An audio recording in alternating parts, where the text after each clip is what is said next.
Nedra Tawwab set boundaries. Find peace is both a guide and a call to action.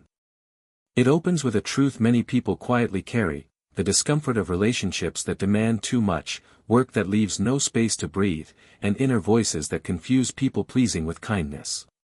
Tawwab makes it clear from the start that boundaries are not walls or punishments but a form of self-respect, a way of reclaiming peace without abandoning compassion.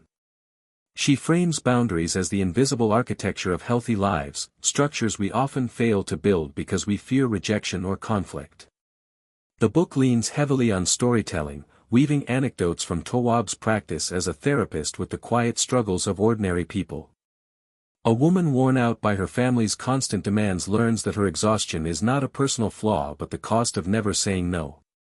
A man afraid to disappoint his boss discovers that his 70-hour work weeks are not a sign of loyalty but a lack of limits. Each story underscores a lesson: that peace is impossible without clarity, and clarity begins when we declare what we can and cannot accept.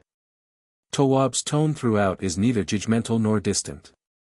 She acknowledges how deeply cultural, familial, and personal histories shape the way people avoid boundaries. Many of us were taught that saying yes is virtuous, that self-sacrifice is love, that enduring mistreatment is strength. She argues that these lessons, while common, are traps that foster resentment, burnout, and fractured connections. The storytelling approach allows readers to see themselves reflected in others, often more easily than they could admit directly. At its core, the book insists that boundaries are acts of honesty. They reveal who we are and what we need, and by extension, they reveal who respects us enough to honor those needs. In one story, a client resists setting limits with her mother for fear of seeming ungrateful. Tawwab reframes it. Gratitude does not erase the right to autonomy. The reader begins to see boundaries not as selfish, but as the conditions under which true gratitude, love, and generosity can thrive. The book moves gradually from recognition to practice. Tawwab does not let boundaries remain abstract, she translates them into words and actions. Instead of vague advice like, "stand up for yourself," she models sentences that are firm yet kind: "I'm not able to do that," or "that doesn't work for me." These are deceptively simple, but the stories demonstrate how difficult it can be for someone unused to claiming space. The repetition of such clear language, however, becomes liberating. The more often one says no, the easier it is to feel authentic rather than apologetic. Workplace boundaries receive as much attention as family ones, since modern work culture often rewards overextension. Tawwab shares accounts of people who equated constant availability with job security, only to find themselves resentful and depleted. In these stories, she stresses that boundaries are not demands for special treatment but commitments to sustainability. The real lesson is that when boundaries are absent, burnout is inevitable, and burnout benefits no one. Friendship, too, is examined. Many of us tolerate imbalances: friends who only call in crisis, who borrow but never give, who disregard time and energy. Tawwab shows how boundaries clarify which relationships are mutual and which are extractive.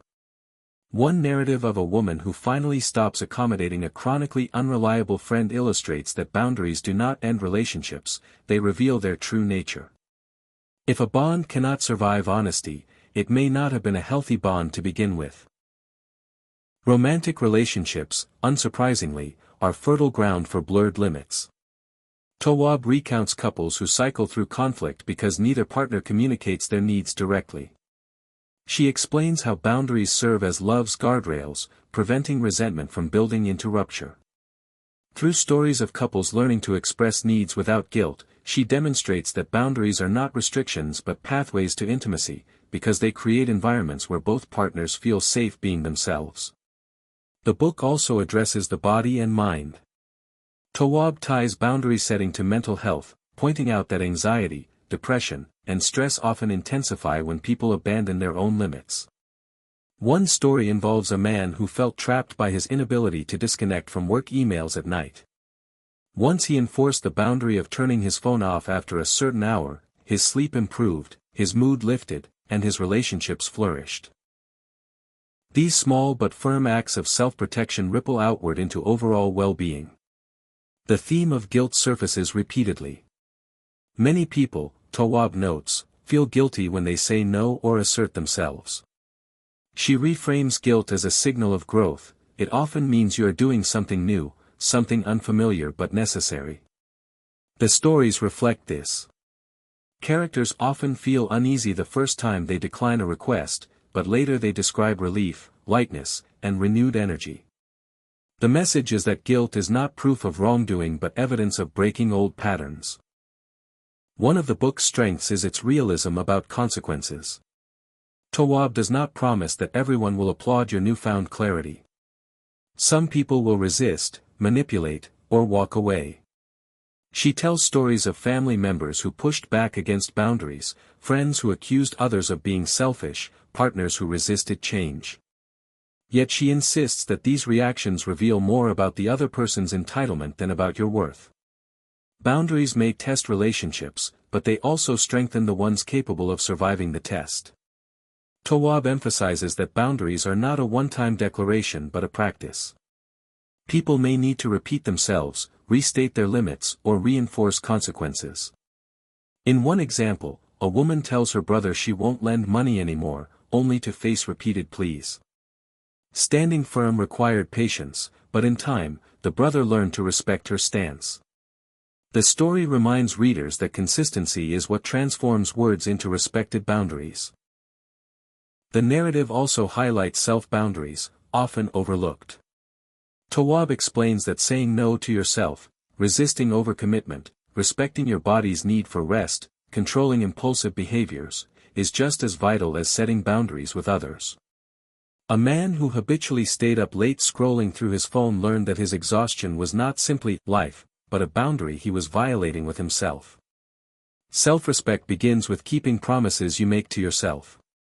The stories grow increasingly hopeful as the book unfolds. Readers encounter characters who reclaim time, energy, and joy by asserting limits. A woman who once dreaded family gatherings now attends selectively, leaving when she feels drained, and finds herself enjoying the moments she does stay. Another client finds that by setting stricter boundaries at work, he not only improves his performance but also rekindles forgotten hobbies. These moments of transformation illustrate the central promise. Peace is possible when boundaries are honored. In its conclusion, Tawwab circles back to the idea that boundaries are not about controlling others but about clarifying yourself. They are not barriers to connection but bridges to healthier relationships. The act of setting a boundary is ultimately an act of choosing peace over chaos, clarity over resentment. The stories leave readers with a sense of both empowerment and realism. The path is not easy, but it is necessary, and it is worth it.